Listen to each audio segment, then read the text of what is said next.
So you were saying most malware or bad guys out there on the web would most likely target more businesses and corporations more so than the average user. But let's they wanted to hack. If they wanted to hack them. Absolutely. But let's say for the average home user, someone who just surfs the web, checks their email, what's the best way for them to keep safe online with ease? And also, should everyone have an anti-malware application like Malwarebytes is anti-malware in conjunction with an antivirus like the ones you recommended and maybe a hardware firewall? Is that the best way for someone to keep safe? Is there anything else out there that they should know about? As far as software goes and hardware goes, that is the bulk of it right there. That'll be far more effective protection than a lot of the other options out there. But there is no substitute for safe surfing and keeping your system updated. Mm-hmm. So Windows Update.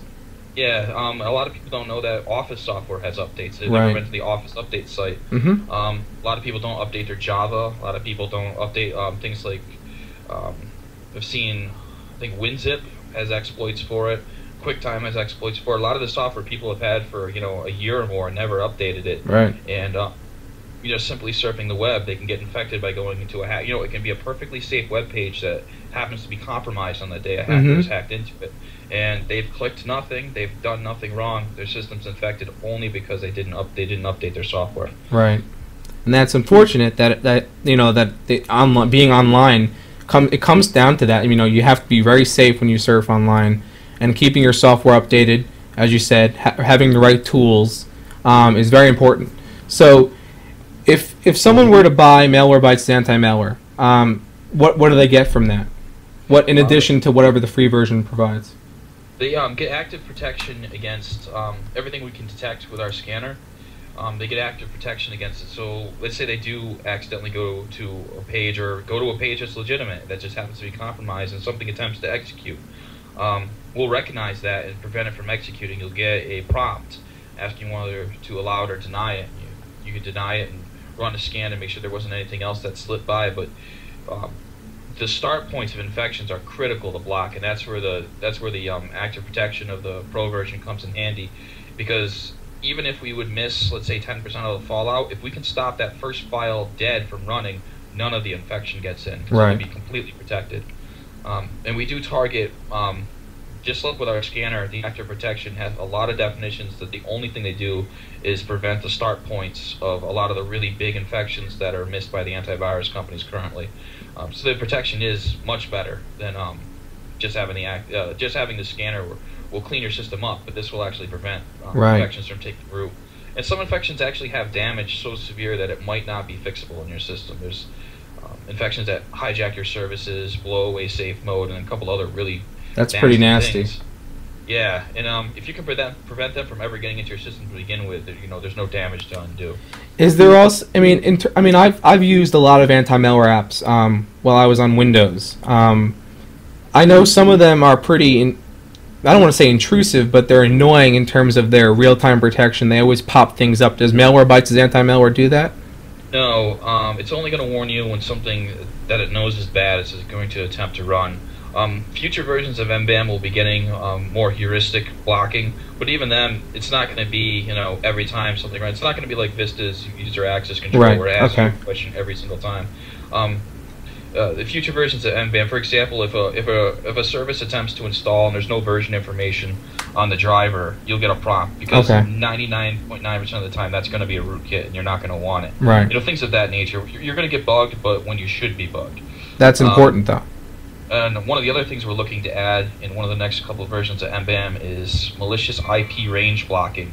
This will prevent any connection in either direction, either into your computer or out of your computer, to blacklisted IP ranges. So if the bulk of malware comes from a group of IPs that we know are bad, you just simply won't have access to them anymore. Right. And that'll prevent a lot of infections from ever even getting to our protection module. They'll simply, as far as your computer will be concerned, those websites don't even exist. Awesome. That sounds awesome. I want to open up the floor to the chat room if they have any other questions for you, Bruce, if that's okay. You guys have any other questions for Bruce while he's here? Anything in particular? I see someone mentioned what kind of system resources does Malwarebytes use? Will it slow down his computer? There is no such thing as active protection that has zero impact on your computer. Our active protection is light right now, and lighter than most, and will be getting even lighter in the next version. The next version, we have reports so far that it seems like it's not even there.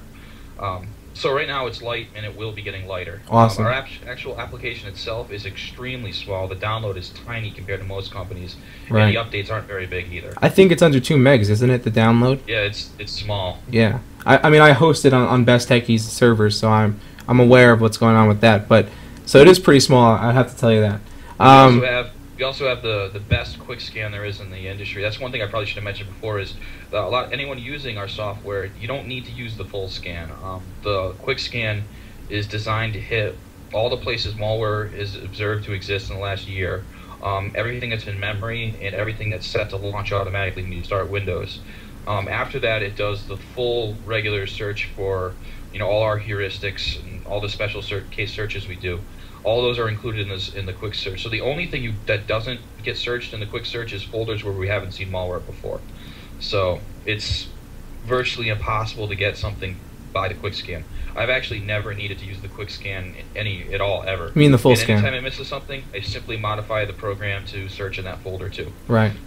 So you've never had to use the full scan ever? Nope, never. When I create definitions, I've only used the quick scan. I've never needed the full. That's pretty good. Someone else wants to know, or was it? What do you get in the free version of the software? I think we covered this, but I want to recap that just so everyone knows.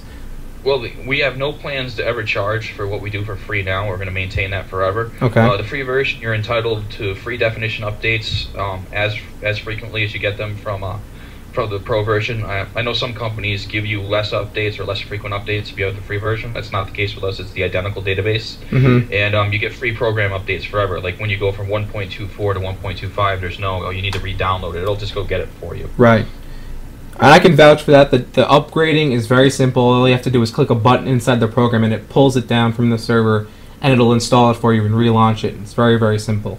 So take his word for that. It is very simple. Well, I think there was one more question here, and then we'll let you go. I believe it was, do you have scheduled full scans? Like, can you schedule a scan for your system, or and also do you have scheduled updates? I think with the pro version you have that. Actually, I don't work with the pro version much at all because I'm just doing the database for the scanner. But yeah, there is scheduling for the pro version. I know that for a fact. Okay. For both of those.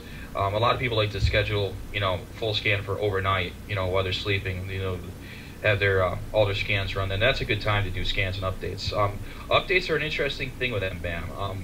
I work a lot of hours when it comes to database, and there can be updates pretty much any time from 6 a.m. to 4 a.m. the next day is when you'll be seeing updates, and there can be anywhere from 2 to 10 a day.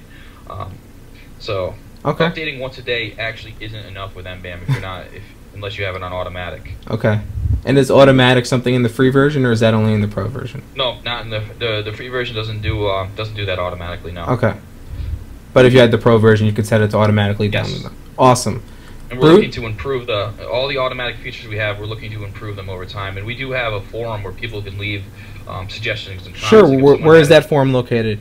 It's if you go to malwarebytes.org. Okay. There's a forum button on the left-hand side, and that'll take you to the forum section.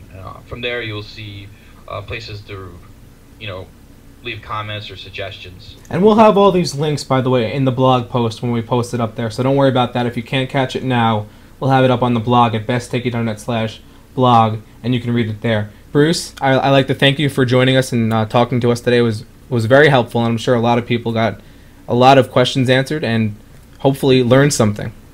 No problem.